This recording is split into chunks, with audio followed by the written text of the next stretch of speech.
And I'm recording. Okay, today I am going to share with you what I believe to be the most exciting sequence of events ever described in literature. And basically, it's the best action scene in all of books.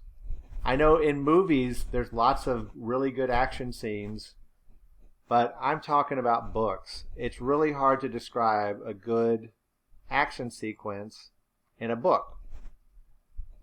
Even Tolkien has trouble doing it. So I'm going to read the part where Beowulf fights Grendel's mother. And afterwards, if you disagree with me, that's fine, but I think it makes a pretty strong case. Okay. Now remember, the night before, Grendel's mother came into Heorot and killed Asher, Hrothgar's #1 advisor and best friend. And then he stormed off. So Hrothgar was so super sad. And he asked Beowulf, Beowulf, will you do me one more favor? Will you kill Grendel's mother? If you do this, I will give you as much treasure as I gave you for killing Grendel. And Beowulf said, hey, death don't scare me. I will go chase that woman down all the way to the ends of the earth. So stand up and be a man.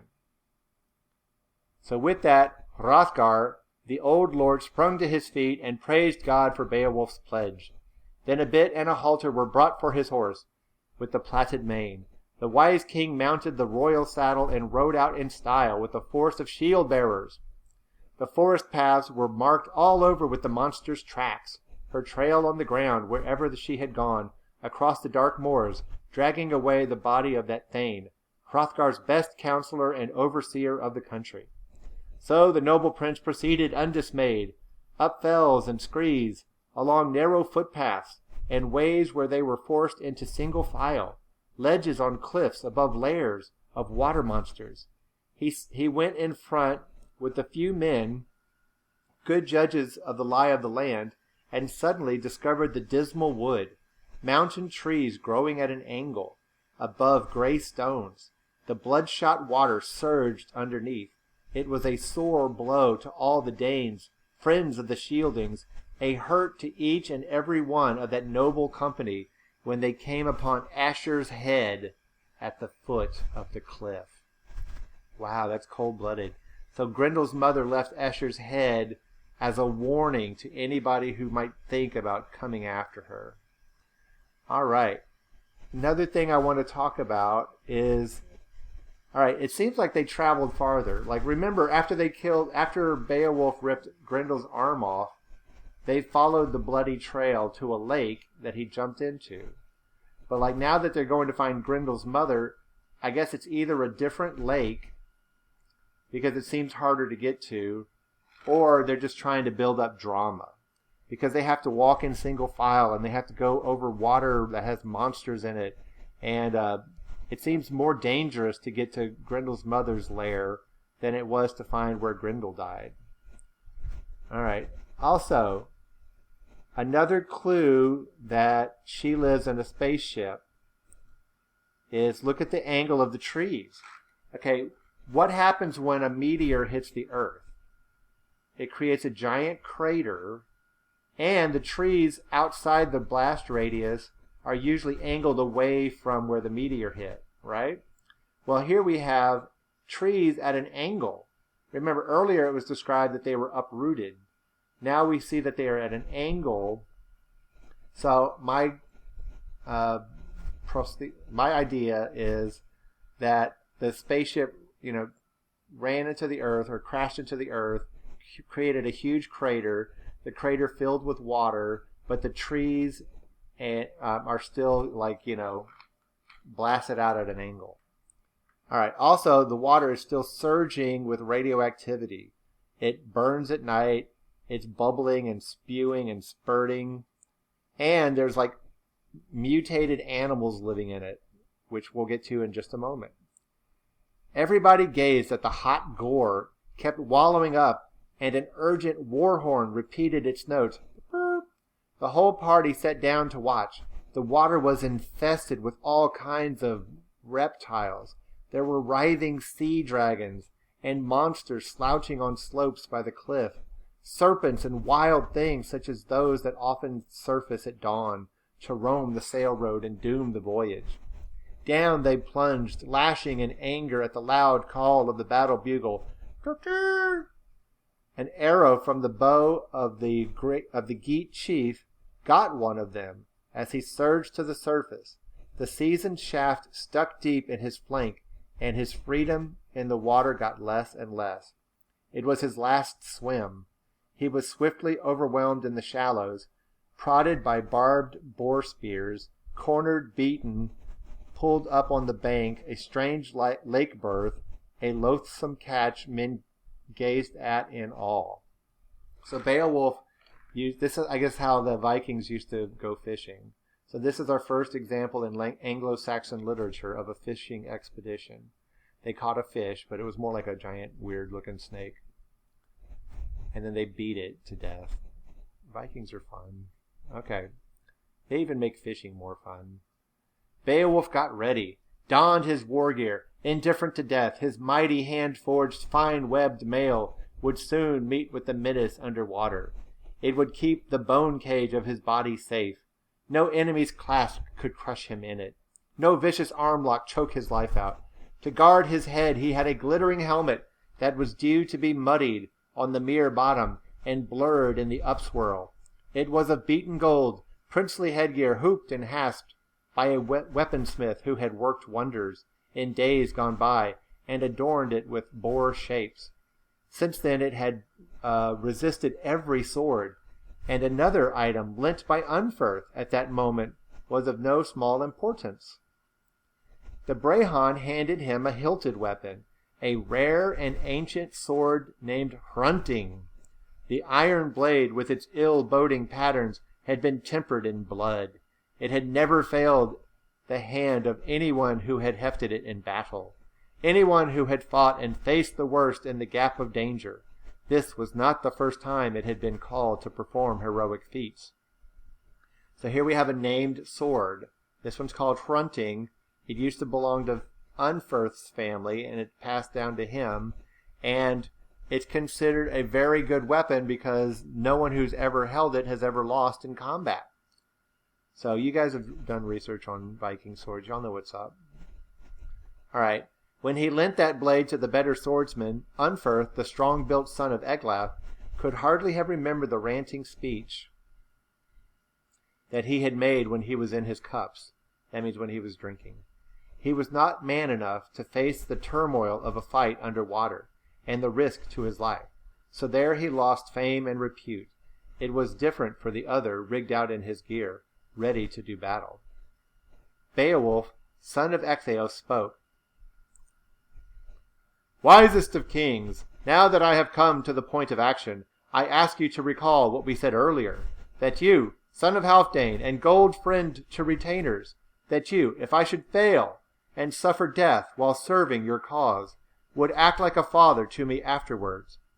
If this combat kills me, take care of my young company, my comrades in arms, and be sure also, my beloved Hrothgar, to send Hygelac the treasures I received. Let the Lord of the Geats gaze on that gold. Let Hrethel's son take note of it, and see that I found a ring-giver of rare magnificence, and enjoyed the good of his generosity. And Unferth is to have what I inherited. To that far-famed man I bequeath my own sharp-horned, wave-sheened wonder-blade. With Hrunting I shall gain glory or die. Okay. So Beowulf realizes these might be his last words. So he's kind of settling things. He says, Hrothgar, if I die, please take care of my 13 remaining men. And make sure that they're taken care of. And send my treasure that you gave me last night to my king, Hygelac, in the land of the Geats. Because that is proper thing for a Thane to do, is share his treasure with his king. And then, since he's going to be using Hrunting, if Beowulf is never seen again, go ahead and give his sword to Unferth to kind of make up for his loss of Hrunting. Alright, so he understands that he could be risking his life by jumping into this lake and fighting Grendel's mother. After these words, the prince of the Weathergeats was impatient to be away, and plunged suddenly without more ado. He dived into the heaving depths of the lake. It was the best part of a day before he could see the solid bottom. Best part of a day means like hours and hours. So he jumps into the water with a helmet and a sword and armor on, and he sinks to the bottom, and it's hours before he gets to the bottom. So in case we had any doubt at all about how strong Beowulf is, well, he can hold his breath for hours, when like a normal human can only hold their breath for, maybe a minute, maybe a few minutes. All right, quickly, the one who haunted those waters, who had scavenged and gone her gluttonous rounds for 100 seasons, sensed a human observing her outlandish lair from above. So she lunged and clutched and managed to catch him in her brutal grip, but his body, for all that, remained unscathed. The mesh of the chain mail saved him on the outside. Her savage talons failed to rip the web of his open shirt. Then once she touched bottom, the wolfish swimmer carried the ring-mailed prince to her court, so that for all his courage he could never use the weapons he carried, and a bewildering horde came at him from the depths. Droves of sea beasts, who attacked with tusks and tore at his chain mail in a ghastly onslaught. The gallant man could see he had entered some hellish turnhole, and yet the water did not work against him, because the hull roofing held off the force of the current. Then he saw firelight, a gleam and flare up, a glimmer of brightness. So she takes him into some kind of air pocket below the lake where he can breathe now. And it's not a cave because it says it has hull roofing. So like some kind of support system that keeps the ceiling from collapsing. So, I don't know, maybe an alien spacecraft that crashed hundreds of years ago and is now at the bottom of a lake? Just saying. There's more evidence coming. The hero observed that swamp thing from hell, the Tarn hag in all her terrible strength, then heaved his war sword and swung his arm. The decorated blade came down ringing and singing on her head, ping! But he soon found his battle torch extinguished. The shining blade refused to bite. It spared her and failed the man in his need. It had gone through many hand-to-hand fights, had hewed the armor and helmet of the doomed, but here at last the fabulous powers of that heirloom failed. Hygelac's kinsman kept thinking about his name and fame. He never lost heart. Wow, okay. Common action movie sequence is like the hero gets the weapon and he tries to kill the monster with it, and then he finds out that the weapon doesn't work. It is ineffective against Grendel's mother. But he doesn't lose heart. Then, in fury, he flung his sword away. The keen, inlaid, worm-looped patterned steel was hurled to the ground. He would have to rely on the might of his arm. So must a man do who intends to gain enduring glory in a combat. Life doesn't cost him thought. Then the Prince of Wargeats, warming to his fight with Grendel's mother, gripped her shoulder and laid about him in a battle frenzy. He pitched his killer opponent to the floor, but she rose quickly and retaliated, grappled him tightly in her grim embrace. The sure-footed fight fell daunted. The strongest of warriors stumbled and fell, so she pounced upon him and pulled out a broad whetted knife. Now she could avenge her only child, but the mesh of chainmail on Beowulf's shoulder shielded his life, turned the edge and tip of the blade. The son of Ectheo would surely have perished, and the Geats lost their warrior under the wide earth, had the strong links and locks of his war gear not helped to save him. Wow, this is historic. This is the first time that chainmail is mentioned as having actually done anything. They've been talking about chainmail this entire poem, and now we see the first example of how it actually is supposed to work. She tries to stab him with a dagger, and the chainmail holds and saves his life. Otherwise, he'd be dead. Holy God decided the victory. It was easy for the Lord, the ruler of heaven, to redress the balance, once Beowulf got back up on his feet. Then he saw a blade that boded well, a sword in her armory, an ancient heirloom from the days of the giants, an ideal weapon, one that any warrior would envy, but so huge and heavy in itself, only Beowulf could wield it in battle. So the Shielding's hero, hard-pressed and enraged, took a firm hold of the hilt and swung the blade in an arc, and a resolute blow that bit into her neck bone and severed it entirely, toppling the doomed house of her flesh. She fell to the floor. The sword dripped blood. The swordsman was elated. Isn't that always the way? Like the villain has a weapon in their house that the hero can use to kill them. Hey, note to villains, don't do that. Don't leave the only thing that can kill you laying around unattended. Lock that thing up in a safe. Anyway, that's pretty cool. So he finds a giant, literally a giant sword, and he cuts her head off. But he's not done yet. Here's further evidence that that she lives in a spaceship. A light appeared, and the place brightened the way the sky does when heaven's candle is shining clearly. They are miles below the Earth's surface, underneath a monstrous, dark, icky lake. So where is this light coming from?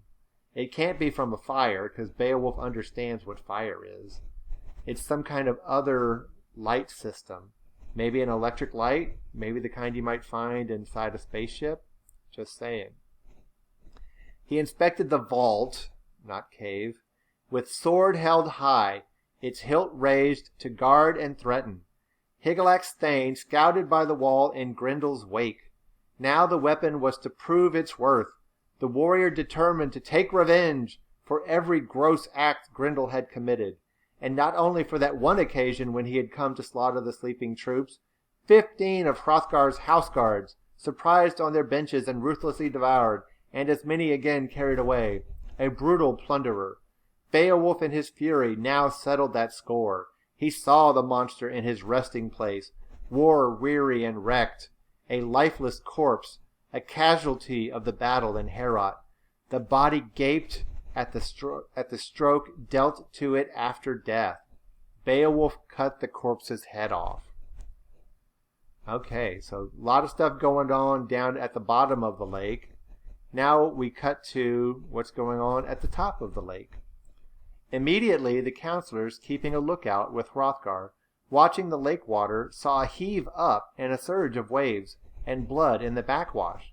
They bowed gray heads, spoke in their sage, experienced way about the good warrior, how they never again expected to see that prince returning in triumph to their king. It was clear to many that the wolf of the deep had destroyed him forever. So it looks like Beowulf is lost. The 9th hour of the day arrived. The brave Shieldings abandoned their cliff top, and the king went home, but sick at heart. Staring at the mirror, the strangers held on. They wished without hope to behold their lord Beowulf himself. So the Danes go back home, thinking that Beowulf is dead. But the Geats, Beowulf's men, they're loyal and they're still hopeful, and they wait to see if Beowulf will come out. Okay, now back to the bottom of the lake. Meanwhile, the sword began to wilt into gory icicles, to slather and thaw. It was a wonderful thing, the way it all melted as ice melts, when the Father eases the fetters off the frost and unravels the water ropes. He who wields power over time and tide, he is the true Lord. The Geat captain saw treasure in abundance, but carried no spoils from those quarters, except for the head and the inlaid hilt, embossed with jewels. Its blade had melted, and the scrollwork on it burnt. So scalding was the blood of the poisonous fiend who had perished there. So Grendel's blood is so toxic that it melted the steel of the giant sword. Then away he swam, the one who had survived the fall of his enemies. Flailing to the surface, the wide water, the waves and pools were no longer infested once the wandering fiend let go of her life and this unreliable world. The seafarer's leader made for land, resolutely swimming, delighted with his prize. The mighty load he was lugging to the surface, his thanes advanced in a troop to meet him, thanking God and taking great delight in seeing their prince back safe and sound. Quickly the hero's helmet and mail shirt were loosed and unlaced. The lake settled. Clouds darkened above the bloodshot depths. So there's the final scene, is like, you can just see that the water's all still, and like maybe one of the Geat soldiers is like, hey, I think I see something. And then Beowulf breaches the surface of the lake with Grendel's head held high and the broken sword held in the other hand. He overcomes the surface of the water, and the men start cheering. And then Beowulf swims to shore, and they help him take his armor and his helmet off. All right, so victory is complete. With high hearts, they headed away along footpath and trails through the fields, roads that they knew, each of them wrestling with the head they were carrying from the lakeside cliff. Men kingly in their courage and capable of difficult work. It was a task for 4 to hoist Grendel's head on a spear and bear it under strain to the bright hall. But soon enough they neared the place, 14 Geats in fine fettle, striding across the outlying ground in a delighted throng around their leader. It took 4 Geats to carry Grendel's head, whereas Beowulf was able to swim with it miles from the bottom of a deep, deep lake. All right. Greatest action sequence in literature? I'll leave it for you to decide, but the answer is yes. Okay. Couple of things. Did you find it interesting? He kills Grendel's mother. Who is harder to kill, Grendel's mother or Grendel?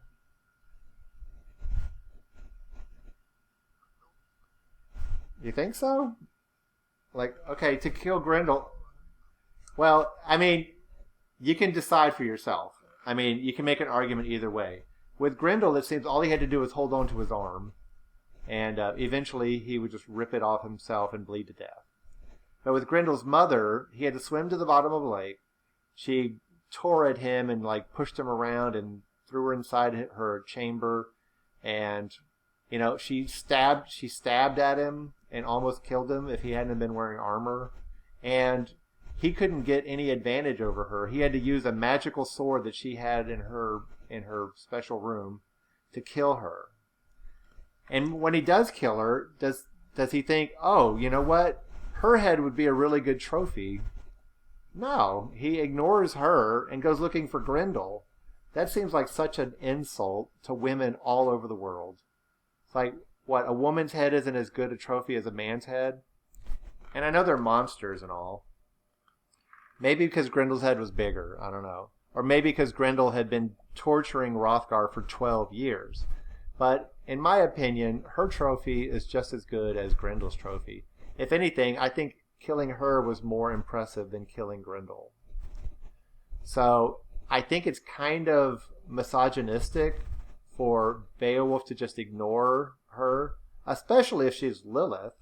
I mean, if she's Lilith, she's the patriarch, or she's the matriarch of all women. She's the strongest feminist hero we have in our literature.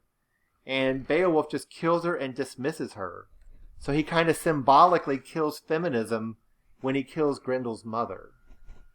And instead, he prefers the trophy of the male monster, and that's the one that he carries to his king to get his glory. So I kind of find that a little bit ironic, or I do think that you can make the argument that Beowulf not only kills monsters, but he killed feminism that day. He killed Lilith. Anywho, if you know of a better action sequence in literature, I would love for you to share it with me, because I think this is a really good one. This has all the the mainstays that we see in action sequences even today. So, and it was like really old. So like maybe all these other movies and books that like have action sequences are kind of copying what happened in Beowulf. Like it kind of serves as a model to follow. So I think it's very impressive. I hope you guys enjoyed it. I'm going to stop recording.